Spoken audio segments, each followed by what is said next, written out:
Монголын мэдээ сувг боловсрол соёл шинжлэх ухаан, спортын амтай хамтран бэлтгэдэг шинжлэх ухаанч монголчууд нэвтрүүлгийн энэ удаагийн дугаараа бид шинжлэх ухааны академийн харьяа ерөнхий болон сорилын биологийн хүрээлэнгээс бэлтгэлээ. Манай ерөнхий болон сорилын биологийн хүрээлэн засгийн газрын 2015 оны 27 дугаар тогтоолоор ботаникийн хүрээлэн хуучнаар биологийн хүрээлэн загас эрж үржүүлэхийн эрдэм шинжилгээний төв гэсэн 3 төвийг нэгтгэн 158 хүний бүрэлдэхүүнтэй байгуулагдсан байдаг юм аа. Манайх энэ жил 16 оны байдлаар 12 сур судалгааны төсөл, инновацийн 2 төсөл, шинжлэх ухааны технологийн төсөл 1, тэгээ боловсрол соёл шинжлэх ухааны яамны докторийн дараах грант төсөл 1 хэрэгжиж явж байна. Гадаад хамтын ажиллагааны хувьд бол гадаадтай хамтарсан 10 гаруй төсөл хэрэгжиж явж байгаас Оросын улбаны улс, Америк нэгдсэн улс, Бүгд найрамдах Хятад ард улс, Япон, Солонгос зэрэг нийт 32 улсын эрдэмтдтэй хамтран судалгаа шинжилгээний ажил явуулт юм аа. Манай биотехнологийн салбар 5 лабораторитой генетик, молекул биологи, ургамлын биотехнологи, микробиологи, микробын нийлэгдэл гэсэн 5 нэгж лабораторитой. Генетикийн лаборатори нь Монгол орны амьтны гарал үүслийг тогтоож генийн сан бүрдүүлэх, тэдгэрийг сэргээ үржүүлэх, генетик үндэслэл боловсруулах чиглэлээр үйл ажиллагаа явуулдаг. Молекул биологийн лаборатори Монгол орны хүн амын дунд тархсан хавдрын эсийг дарангуулах идэвхтэй ургамлын гаралтай ашигт эмбэлтэмлийг туршиж молекул механизмын үйлчлэгийг судалж байгаа. Микробиологийн лаборатори болохоор Монгол орны бичил биетний олон янз байдал ангилалзүй генетик нөөцийг тогтоож үндэсний бичил биетний сан байгуулах, тэдгээрийн ашигчийн чанарыг тогтоох судалгааны чиглэлээр ажилладаг. Микробын нийлэгслийн лаборатори нь болохоор олон жил судалсан судалгааны үр дүнд гаргаж авсан үйлдвэрийн амгуудыг инновацийн түвшинд бүтээгдэхүүн болгох чиглэлээр ашиглаж, бүтээгдэхүүнүүд нь байгаль орчны бохирдлыг бууруулах, хүн амын хүнс тэжээлийн нэмэлт, малын тэжээл зэрэг бэлтгэлүүдийг гаргадаг онцлогтой. Ургамлын биотехнологийн лаборатори бол ховор, нэн ховор ургамлыг 2 дахь метаболитыг нэмэгдүүлэх, эдгэсийн аргаар өсгөрлөх тэм чиглэлийн судалгаанууд хийж байгаа. Манай биотехнологийн салбар 50-аад орчим эрдэмтэн судлаачтай ажилтгаас шинжлэх ухааны академийн жинхэнэ гишүүн 3, 15 PhD доктор, магистр, бакалаврын түвшний судлаачтай ажилтгаас гадаадын Ази, Европын өндөр хөгжилтийн орнуудад докторийн зэрэг хамгаалсан судлаачтай ажилтгаараа онцлогтой байдаг. Манай салбарт Монгол улсын шинжлэх ухааны бишилдэг бүтээлээр Монгол улсын ерөнхийлөгчийн шагнал хүртсэн 2 судлаач байдаг. Мөн боловсрол соёл шинжлэх ухааны яамны докторийн дараах тэтгэлэг хүртсэн 1 судлаач бас ажиллаж байгаа.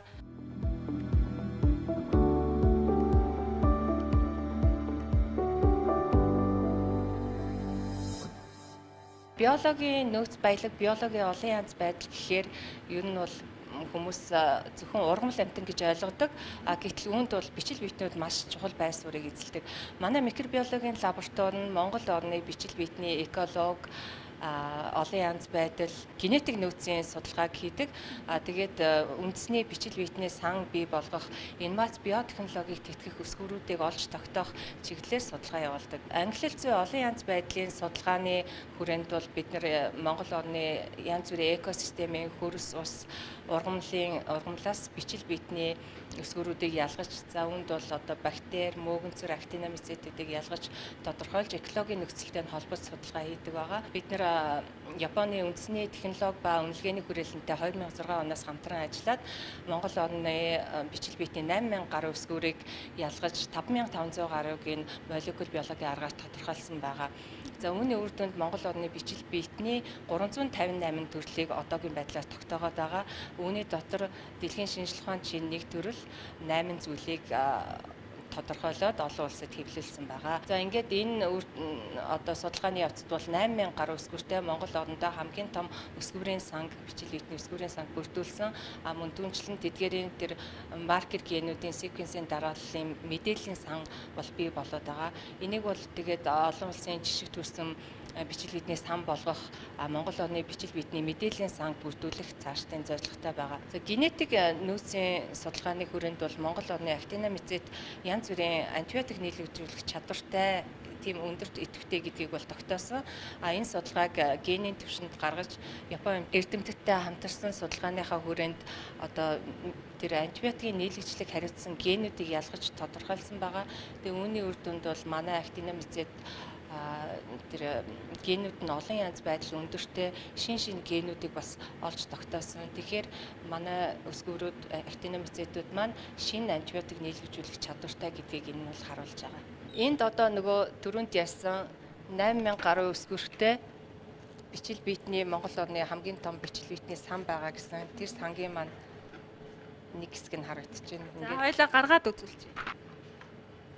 Одоо энэ хөлдөөж хадгалсан байгаа байдал нь бичил биетний өсгөрүүдийг энд бол актиномицид, мөөгөнцөр бактери хэд байгаа гэж юу? одоо одоогийн байдлаар 8000 гаруй өсгөртэй болоод байгаа.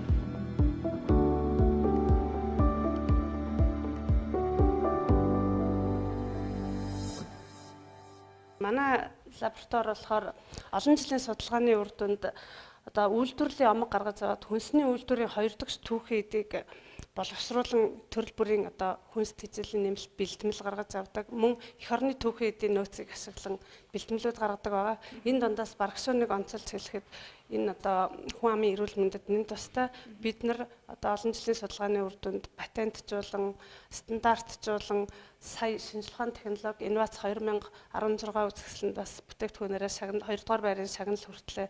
Энэ бол бидний бас ололт амжилт. За Монгол Алтан барагшуунд маань одоо яг ямар одоо үйлчлэгээ үзүүлдэг юм тийм ээ. Энэ талаар орц найрлагаас нь за мөн хэдэн жилийн хугацаанд одоо та бүхэн яг энэ судалгаагаа хийсний үнд бүтээгдэхүүн маань одоо хэрэглэгч гарт үүж байна.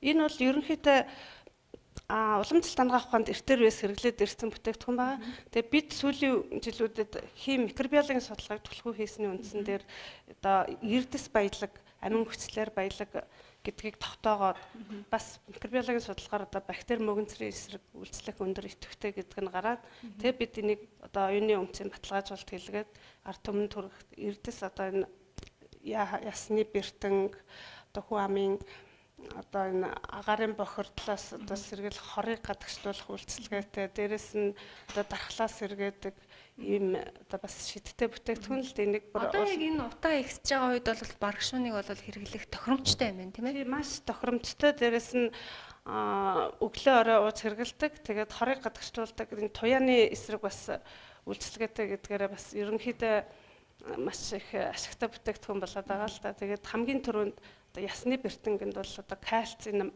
эрдэсүүдийн агуулмж өндөртэй учраас бол зайлшгүй ууж хэрэглэхэд бүр маш сайн. За өөр одоо танаахан ямар бүтээгдэхүүн гаргахаар ажиллаж байна?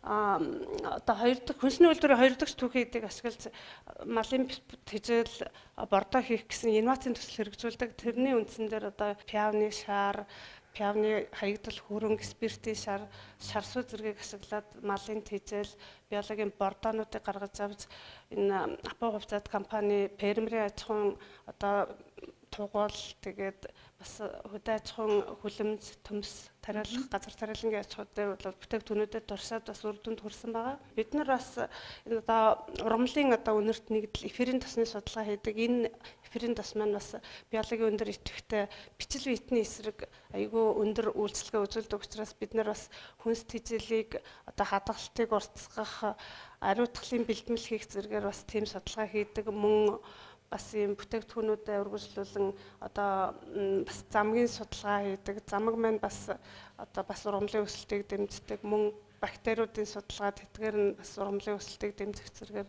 ашигтай судалгаануудыг хийж байгаа.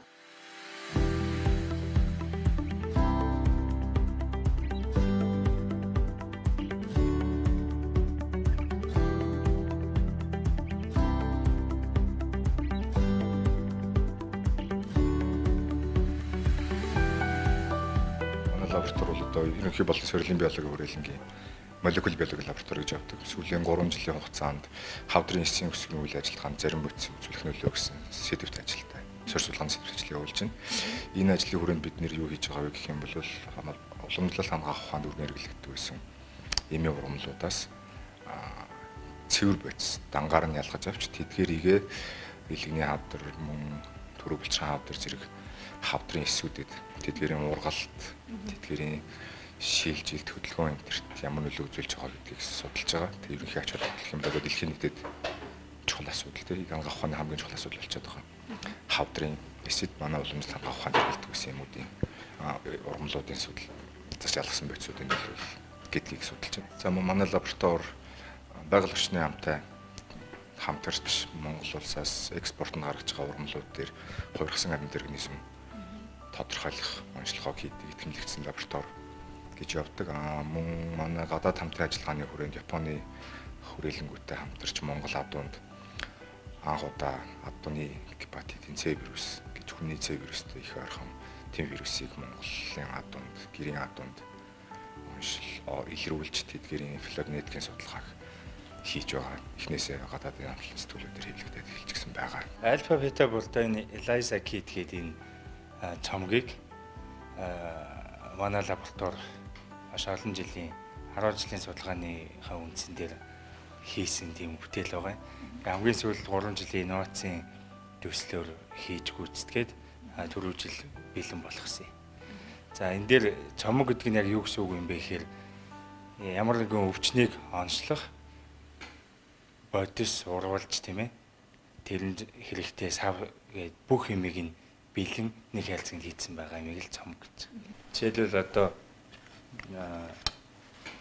ийм жижиг үрд хавтангуудад хүний нэг болгонд нэг хүний дээжийг хийхээр зохион байгуулсан. За тэгээд эндээ хэрэгтэй янз бүрийн урвалж бодис уусмлуудыг бэлдээд бэлгээд хийчихсэн. Мэдээж гаднаас авснаас бол хямдхан болж чадж байгаа. Бас хоёрдугаар давуу тал нь бол биднээс өөрсдийнхөө хийсэн бүтээлийг шинжлэх ухааны судалгааны бүтээллүүдээ практик хэрэгжилж байгаагаараа ач холбогдолтой болж байгаа. Одоо энэ альфа-фтопротеин гэдэг маань бол одоо дэлхийн нийтэд хамгийн өргөн хэрэглэгддэг илгэний хавдартай үгүй эсхийг шалгадаг хүний цуснд маркер болгож ашигладаг уурга. Тэгээд энэ онцлогын цомгийг өнгөрсөн жил инновацийн төслийн хүрээнд цомгийг манай лаборатори бий болгож одоо патент авах гээд явж байгаа патент боргоцсойхоо шатанд хүрч патент авчих юм бол бид нэг шууд практик нэвтрүүлээд одоо Монголд өөрийнхөө Монгол орныхоо шинжлэх ухааны байгууллагуудын чадамжинд тулгуурлаж хийсэн цомгоо ашиглаж болох нэ гэсэн.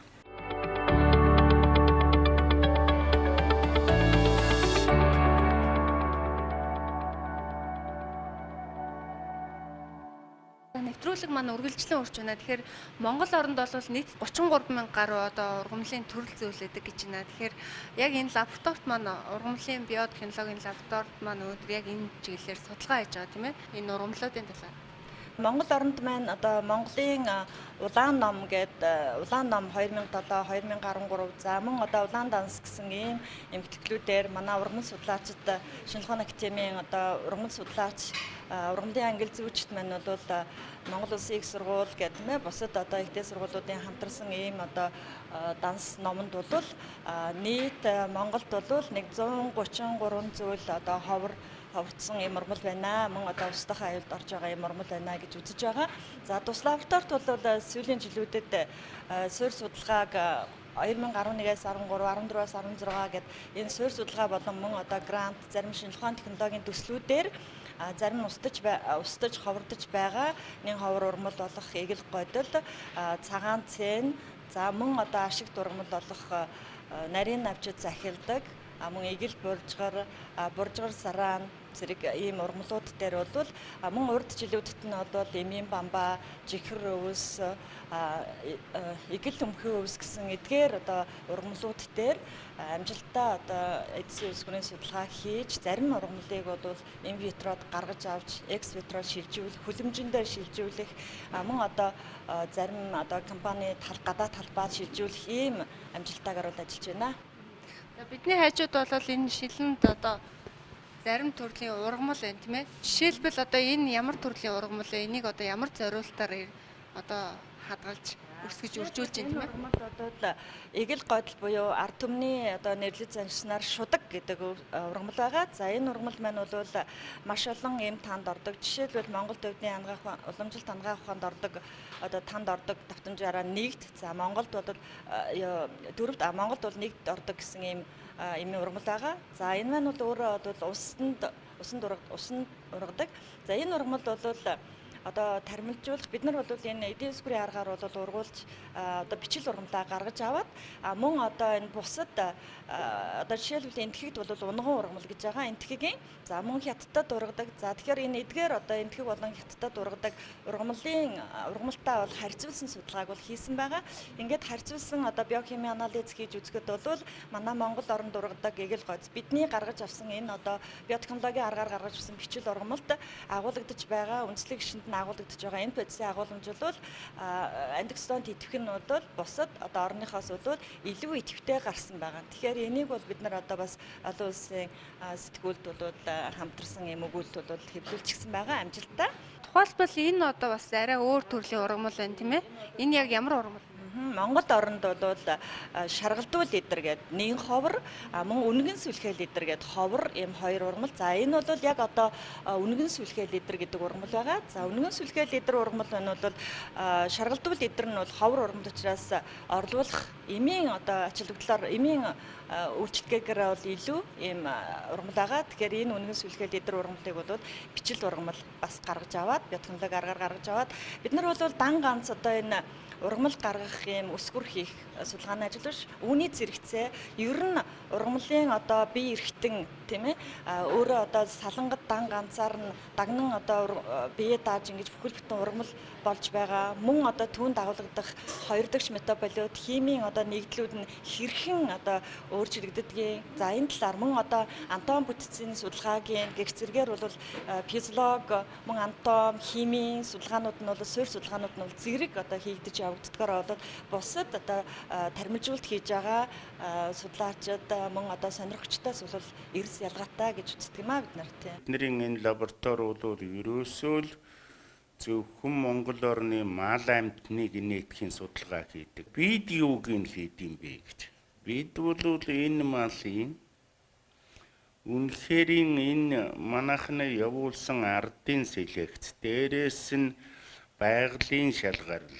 За тэгээд дараагаар нь энэ манай хөдөө аж ахуйн яамны мал аж ахуйн мэргэжилтнүүдийн бий болгосон энэ мал маань удамшлын нэгжийнхаа хувьд нэг батчаад энэ ингээд үйлдвэрийн хэмжээнд хүрчүүгүй юу гэдгийг л бид нэр тогтоож өгдөг болсон. За хонин дээр нэг 10-аад үйлдвэр судалгаа хийж тогтоож өглөө. За өхөр дээр гал ширийн адуу хамгийн сүүлд гэхэд одоо тэмэн дээр энэ галбын улаан кицийн хөрөн ингээд ханан кицийн хөрөн гэдэг энэ үйлдвэрүүд байгаа шүү дээ. Эднэрийг үнэхээр ингээд үйлдвэргээд бий болчихжээ гэдгийг л ингэж гаргаж өгдөг. Ийм судалгааг маш олон жил хийсэн улсаа бид нар. Өөрөөр хэлбэл Монгол малын сүргийн генетик үтсийг тогтоож байгаа гэсэн үг. Генетик үтсийг тогтоож өгснөөр энэ мал бол ийм мал юм аа. За тэгээд одоо сүүлийн 3 жилээс бол бид нар энэ ховор нэн ховор амтан гэдэг байна манайхны. Өөрөөсөө энэ дээгүүр орж ярилцлага авсан бол манай амтын судлаачид судалдаг бүхэн нөгөө л мацаала баавгач нь хар сууд зэр хавтгай тэмээ гэдэг ийм амтдын судалдаг болсон. Энийг судлах болсон шалтгаан гэвэл нэгдүгээрт энэ амтд маань нэн ховор болчихлоо. Хоёрдугаарт ингээд амтэн дэндүү цөөрөөд ирэхтэр дотроо төрлийн үржүүлэг гэж юм явдаг. Энэ төрлийн үржүүлэг гэж юм явснаас ямар процесс явдаг вэ гэхээр сүргийн генийн сан. За энэ хүн дээр бас ижил шүү дээ. Манайхан цус ортлоо гэж зөндөө манай генетикчид яриад байдаг. Энэ чинь ижлэл процесс. Ямар процесс явагддаг вэ гэхээр гомозигот байдалд орно гэдэг. Тэрний эцэст энгийн үгээр хэлэхэд ерөөсөө удамшлын гажгүй төрөл бүрийн өвчин үүсэх юм. Өвчнөд хүний тоо энийг генетик ачаалал гэж аливаа үндэстэн дотор байгаа генетик ачаалал гэдэг маань энийг хэлж байгаа юм.